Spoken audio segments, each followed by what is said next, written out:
આજે અમે અમારા આણંદના ગ્રાહકો માટે માર્કેટ પે ચર્ચા, જેમાં પહેલાં અમે 3 સિઝન કરી ચૂક્યા છે, એની ચોથી સિઝન લઈને આવી રહ્યા છે.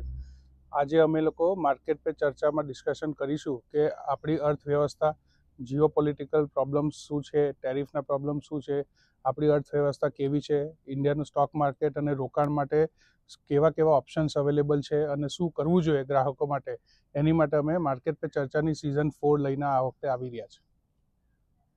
પહેલી તારીખે બજેટ જાહેર થવાનું છે. સરકાર પાસે શું અપેક્ષા?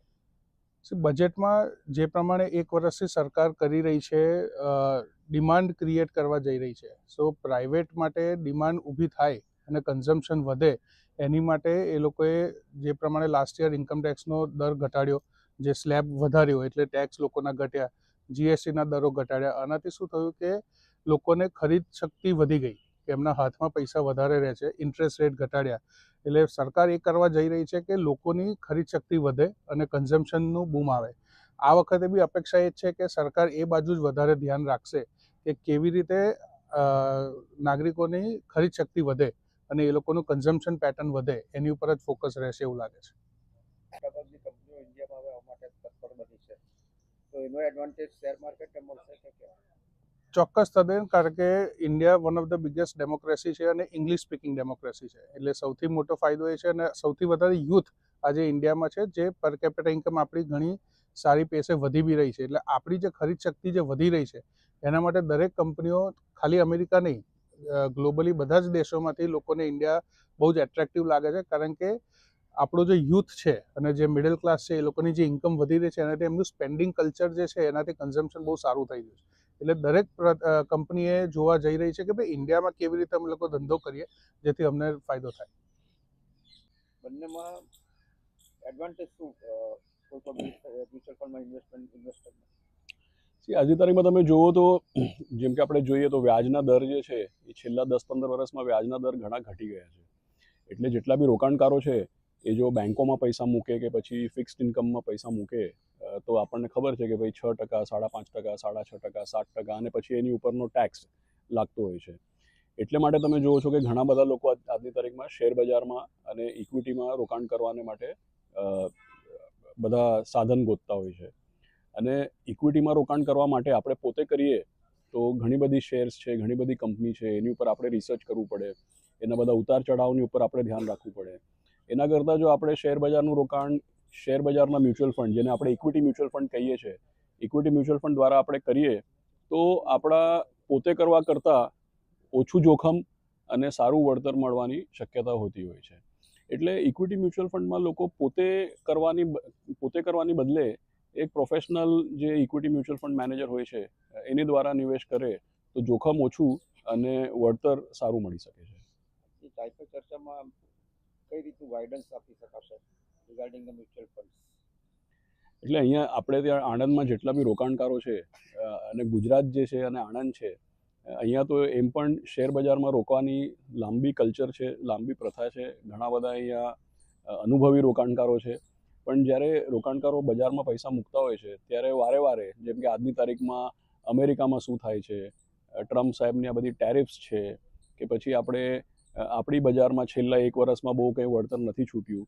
એટલે આવું જ્યારે વાતાવરણ હોય ત્યારે લાંબા ગાળામાં ભલે ફાયદો થતો હોય, પણ નાના ગાળામાં જ્યારે આવી બધી વાતાવરણ ઊભું થાય છે ત્યારે લોકોના મનમાં ઘણા સવાલો આવતા હોય છે.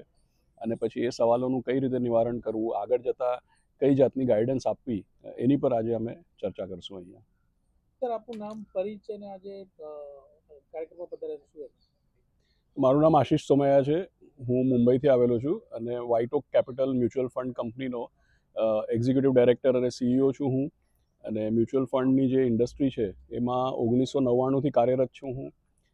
આજની તારીખમાં અહીંયા આણંદમાં પ્રણવભાઈ પટેલે બોલાવેલો છે મને, અને જેકે સિક્યોરિટીઝનું આ જે ઇન્વેસ્ટર અવેરનેસ પ્રોગ્રામ છે એમાં સામેલ થવા માટે આવ્યો છું. અને प्रणव भाई અને જેકે સિક્યોરિટીઝનો ખૂબ ખૂબ આભાર. जी सर, आपका नाम, परिचय और आप एक्सपर्ट तरीके आप आई इधर आए क्या करें? जी, मैं समीर नारायण हूँ। मैं आदित्य बिरला ऑल्टरनेट्स का इन्वेस्टमेंट्स हेड हूँ इक्विटी में, और यहाँ पे आनंद के निवेशकों से मिलने का ये अवसर बहुत अच्छा है। जेके सिक्योरिटीज़ एक बहुत बढ़िया एक आयोजन करता है ऐसे एक समारोह का, जहाँ पे सब लोग आके विचार अपने एक दूसरे के साथ आदान प्रदान करते हैं कि भाई मार्केट कहाँ जा रहा है। पिछले साल बाजार में रिटर्न थोड़ा हल्का आया, तो आगे क्या संभावनाएं हैं और निवेशकों को क्या उम्मीद रखनी चाहिए। अमेरिकन प्रेसिडेंट की जो रुख है अभी कई कंट्रीज जैसे ग्रीनलैंड को, अभी ईरान पे, तो इसके क्या इफेक्ट होगी?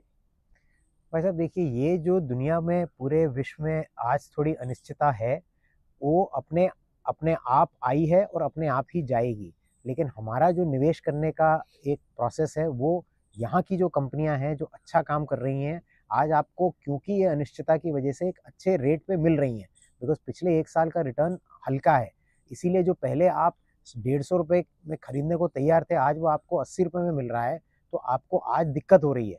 तो हमारा ये निवेशकों से यही सलाह है कि आप उस कंपनी के ऊपर फोकस कीजिए। ये देखिए कि उस कंपनी की अर्निंग्स कैपेबिलिटी में तो कोई अगर घटौती नहीं हुई है और आज उसका दाम आपको अच्छा मिल रहा है, तो आपको लेना चाहिए।